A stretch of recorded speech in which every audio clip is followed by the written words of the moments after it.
No way, that can't be true. We live together. You just need to sign the divorce papers. Good luck with your less fortunate life. I stood there in shock, holding the phone after the call ended abruptly. The lawyer couldn't help but burst into laughter. Jessica looked at the lawyer with a confused expression, and the lawyer wiped away tears with a handkerchief. The person in charge is actually Linda. My name is Linda. I've been married to my husband, Mike, for 2 years. We don't have kids. Both of us work and are so busy that we often work on weekends. We hardly have time for long talks, leading to a life of passing each other by. So we try to sync our schedules and go on overseas trips during our long breaks. It's just once a year, but we both eagerly anticipate it. When we got married, we decided to buy a condo on an upper floor in a Bay Area tower. It was a bit of a stretch, but we did it thinking about the future value of the property.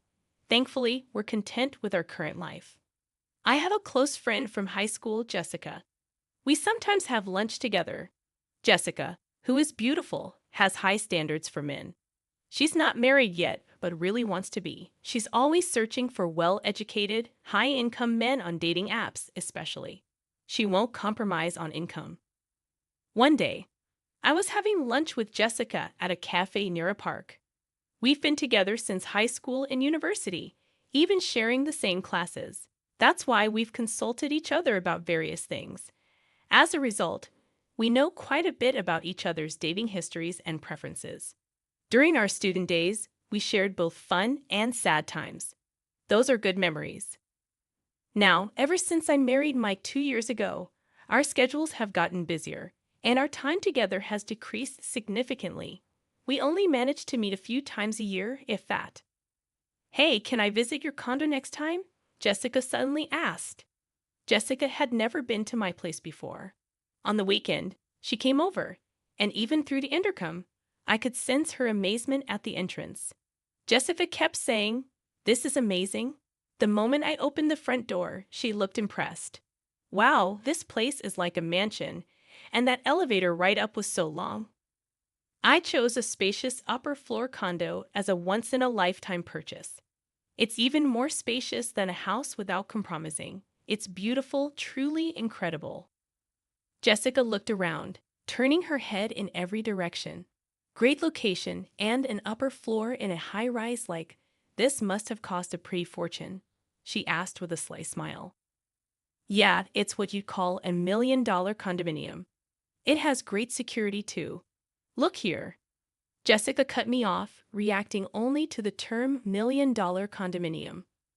Right, it must be over $1 million. Your husband must be making a lot, she said, eyes wide with astonishment. That was so like Jessica, always having high standards for men, especially regarding their income. Mike's salary is quite high for his age, I guess, I said vaguely. I felt it was tacky to be too explicit. Huh. She had a look that seemed to have some ulterior motive. Jessica said, "Can I use your bathroom?" and left the living room. I told her where the bathroom was and then started preparing tea in the kitchen, concerned about Jessica, who was taking a while to return. I was about to head to the bathroom when she came back, just replying to an email. Jessica doesn't usually make excuses like that. I felt a slight sense of unease while enjoying the cookies Jessica brought as a gift and having tea.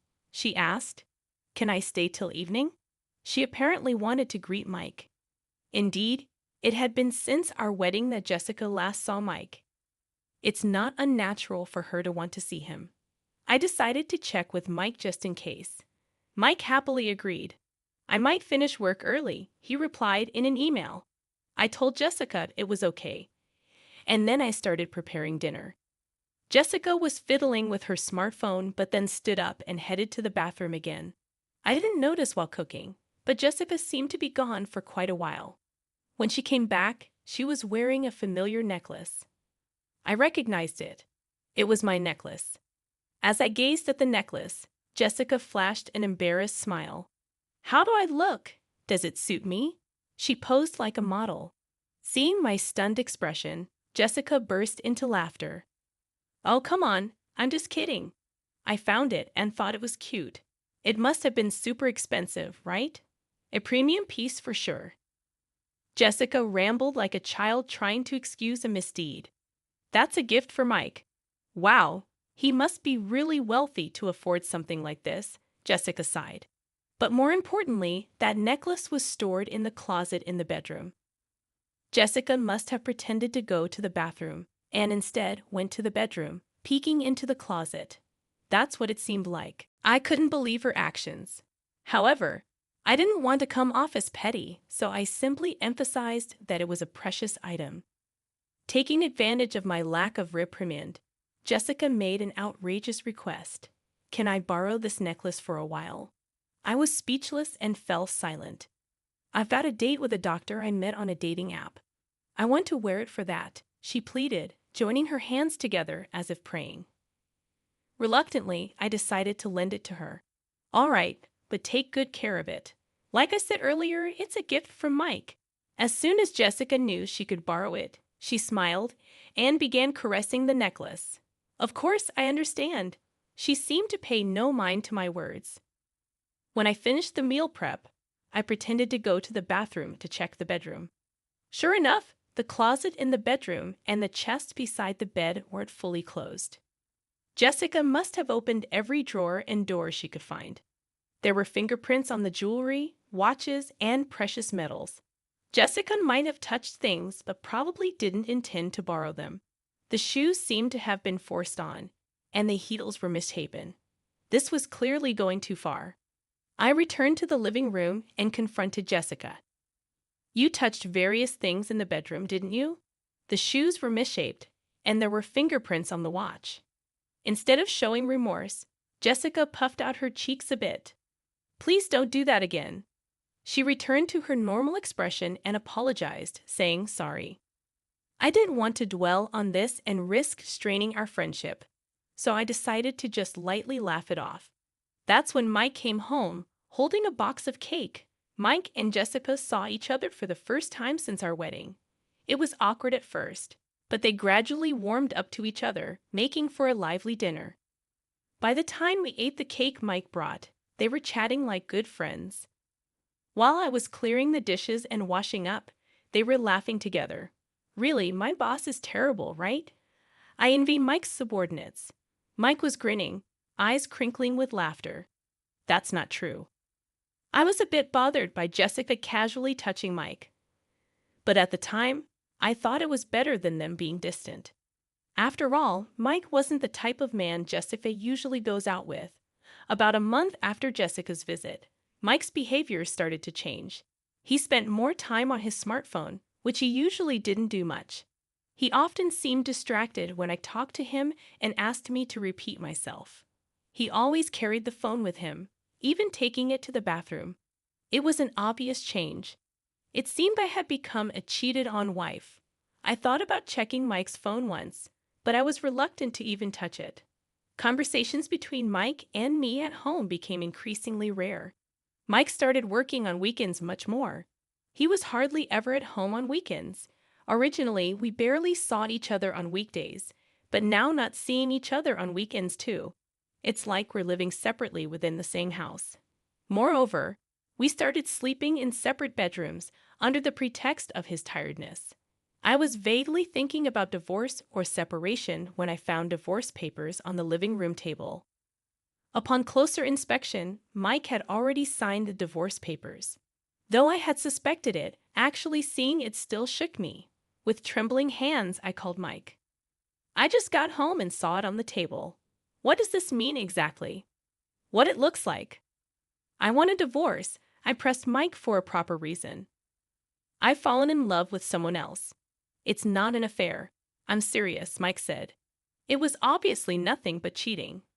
Then I heard a familiar female voice on the phone. It was Jessica. Well, it was what I had expected. I'm dating Mike. I even want to marry him. Though I had suspected it, hearing it confirmed made my heart race and brought on a cold sweat. I fell for Mike the moment I saw him at your house. We exchanged contact details and started messaging. One thing led to another, and here we are. Jessica's way of talking had become crude. Maybe this was her true nature. Mike says there's nothing left to talk about. Can you just sign the divorce papers and send them off? I want to talk things over, so please tell Mike to come home. Once No way, we're living together now. You just need to sign the divorce papers. Good luck with your poor life. Standing dumbfounded with the abruptly ended phone call in hand, I couldn't move for a while. After that, sleepless nights continued for me. Mike didn't come home. I couldn't bring myself to touch the divorce papers lying on the living room table. They just remained there untouched. Furthermore, Jessica kept sending me multiple photos of her and Mike together, flaunting their relationship. It must be an intimate relationship, but what kind of harassment is this? My mental health deteriorated, and my complexion worsened. Sometimes I become vacant even during the day. Concerned people around me strongly suggested I go to the hospital, and I ended up being somewhat forcibly taken for treatment. Taking medication, I managed to regain some peace, and I started to be able to sleep. I could somehow go to work. But then an unbelievable incident happened. When I returned from the hospital, something felt off inside the room. Going to the bedroom and opening the closet, I found that bags and jewelry were missing. The count of jewelry watches in the chest was off too. There was only one person who could do this. Why would she do something like this? What had I ever done to her? My insomnia relapsed, and sleepless nights continued, leaving me stumbling through my days. During counseling at the hospital, when I mentioned the theft at home, I was strongly advised to consult a lawyer. I promptly contacted the company's lawyer and set up an appointment. The lawyer asked me first, "What would you like to do?" "I'll get a divorce. I want those two to face proper consequences." I answered immediately, surprising even myself. Just a little while ago, I was wondering what to do. I couldn't believe how easily those words came out of my mouth. Perhaps I really wanted to punish them after being tormented so one-sidedly. It was just about getting back at them. Now, a week later, I received a message from Jessica. I had sent her a certified letter. "Hey, what are you thinking, sending a certified letter to my workplace?" Jessica sounded pretty angry, her voice filled with rage. "You must have expected at least this much. Anyway, I'm leaving everything to my lawyer now." I hung up the phone. Jessica called several times after that, but I ignored all of them. Then Mike called. I had sent a certified letter to his parents' house. Apparently, his affair being exposed at home caused a huge uproar. I wanted to burst out laughing at his self-inflicted predicament, but managed to restrain myself. Feeling that leaving it all to the lawyer wouldn't be enough to calm my feelings, I decided to confront them both. I would denounce them thoroughly on the spot. The lawyer arranged the date and time, and we decided to have the discussion at the law office. A few days later, the two reluctantly showed up at the law office. I thought they would bring their own lawyer, but it seemed they came alone. Jessica stormed into the office, flinging the door open. Mike followed, looking uncomfortable. "Finally, we meet, you coward." Jessica made no effort to hide her anger, but Mike stepped forward, trying to calm her down. "Well, you've been running away all this time. Our wedding's been delayed because of you." Jessica looked like she might throw her bag at me any moment. Mike was desperately trying to hold her back. As I watched them with a pitiful feeling, the lawyer nodded at me. "Please calm down. If any violence or abusive language occurs, we will immediately call the police." "Understood." The mention of the police made Jessica stiffen. With the lawyer's intervention, Jessica and Mike took their seats, becoming calmer. We sat across from each other at the office table, ready to start the discussion. "Mike, you're seeking a divorce, correct?" Jessica was sitting heatedly, while Mike slumped, looking small. "We agree to the divorce. However, since your relationship is adultery, we will ask for alimony. Is there any significance to this?" Mike's face clouded over. "I'll agree to the divorce, but once the alimony is paid, don't contact us ever." I quietly nodded in agreement. Jessica looked displeased. Maybe she expected more resistance from me. When the lawyer began discussing the alimony amount, Jessica snapped. I said any amount is fine. "We have plenty of money." Jessica sat arrogantly with her arms crossed. The lawyer looked at her with interest, saying, "Oh yes, didn't he research? Mike is the president of a jewelry company with a yearly revenue of $2 billion. Mike looked up frantically, trying to restrain Jessica's arm. Jessica, her face flushed, continued excitedly. Alimony for an affair is nothing to us. I'll even give a proper share of the property. Mike was trying hard to calm her down. Jessica shook off his hand and continued, You can barely make ends meet on your salary, right? She scoffed with a laugh. The lawyer burst into uncontrollable laughter. Jessica looked at him with a puzzled expression. The lawyer wiped tears with a handkerchief. Actually, the president is Linda. Jessica was dumbstruck, her mouth hanging open. Mike hung his head, his body trembling slightly. Mike is just an ordinary employee with no position at Linda's company. I am Linda's corporate lawyer. Jessica started laughing loudly. What are you talking about? Are you really a lawyer? Can lawyers lie? The lawyer calmly replied, Why not ask Mike next to you if what I said is a lie? Meanwhile, Mike just bit his lip, looking down. Growing anxious, Jessica grabbed Mike's arms and began shaking him. You said you were the president of a $2 billion jewelry company. That's not a lie, right? Mike remained silent, covering his face with his hands, uttering inaudible moans. Jessica, growing more desperate, gripped his arms tighter, repeatedly asking, Answer me. It's not a lie, right? Mike finally whispered in a raspy voice, I'm sorry. The room fell into deep silence. Jessica's strength seemed to leave her body, and she let her hands that were gripping Mike fall limply. You said you were the president of a company making $2 billion a year, she muttered to herself. Mike's single apology had plunged Jessica into despair. She stood up, trembling. It's a lie, right? There's no way you're the president.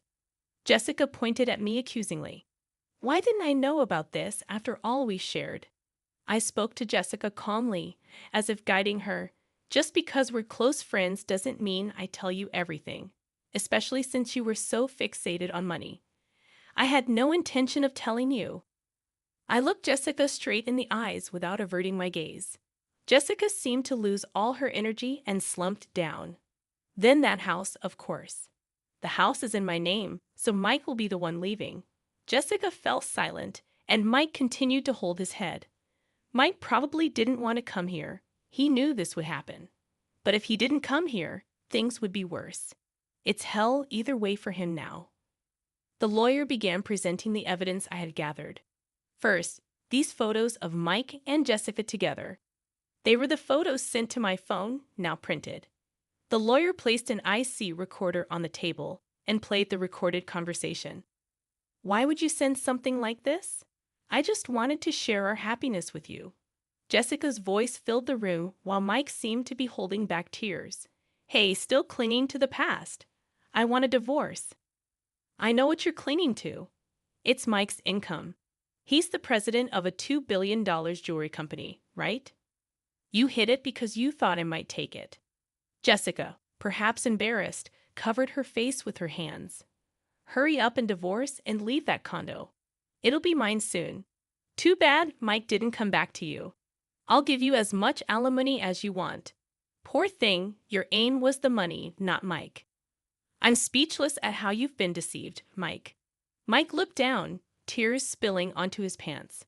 Mike and Jessica fell silent. Do you think this is over? The lawyer asked. What else is there, Jessica? You broke into the house when Linda wasn't there and stole several items, didn't you? I felt relieved at the lawyer's calm demeanor. Mike looked shocked, apparently unaware of this. Hey, what's this about stealing? Jessica bit her lower lip, her hands shaking. No, not me. I don't know anything. The lawyer placed a tablet on the table and played a video. It showed Jessica sneaking into the bedroom, taking bags and jewelry, and stuffing them into her bag. Jessica stared wide-eyed at the footage. What is this? Why are you recording me? Isn't this illegal surveillance? Mike covered his face with his hands. Inside our house always had security cameras. Why didn't you tell me that earlier? Who would think you'd break in to steal? I felt a headache coming on from their foolish exchange. And you used my key without permission. I wanted those things. It's your fault for not buying them for me. The two began arguing, ignoring us. The lawyer and I could only look on in disbelief. Please save your arguments for later. Regarding this theft, we will be filing a police report. Jessica seemed to panic at the mention of the police. The police? That's a bit much, isn't it? I just borrowed something from a friend. I never gave you permission to borrow anything. I spoke to her calmly. Besides, you're not a friend or anything. You were just a classmate. That's why I'm filing a police report. Jessica seemed to realize she was defeated, and her attitude became sullen. Don't say that. I'll pay for it. I'll compensate. Just please don't call the police. Jessica started to kneel and apologize. I looked down at her and said coldly, "You're going to compensate. The value of what you stole is more than your annual income." Are you sure about that? Jessica was speechless. And there's also the matter of the alimony. Jessica turned to Mike, pleading in a tearful voice. You'll pay, right? Even if you're not the president, you still earn well, right? Mike was silent, looking down. He can't pay. He's about to be fired, the lawyer said. Mike looked up in surprise. That's correct. Since leaving the house, Mike has not shown up for work. Plus, with this commotion, there have been complaints from his boss. Mike looked like he might collapse on the floor. But there's still the property division, right? I'll pay with that. That's not possible. Linda and Mike have a prenuptial agreement regarding property. You didn't hear anything from Mike, did you? He never told you the inconvenient truths. I looked at Mike with disdain. The lawyer placed the contract on the table. The agreement states that if the marriage lasts less than 3 years, neither party can claim the other's property. You're currently in the 2nd year of marriage. Jessica tried to grab the document as if to tear it up. You should handle that document carefully. It's a notarized deed, and you could be held legally accountable for damaging it. At the mention of crime, Jessica stopped. She began to half-heartedly plead with Mike. Mike, you have savings, right? Use that to pay. Mike looked at Jessica with resentful eyes. What money? You always wanted sushi, steak, this, that. There's no way I have any savings left. It appears that way, and it seems he has debts from unsavory sources. Jessica's shoulders slumped. It's a pitiable sight. The glamorous appearance that used to make men turn their heads is nowhere to be seen. But this is the result of the seeds she herself sowed.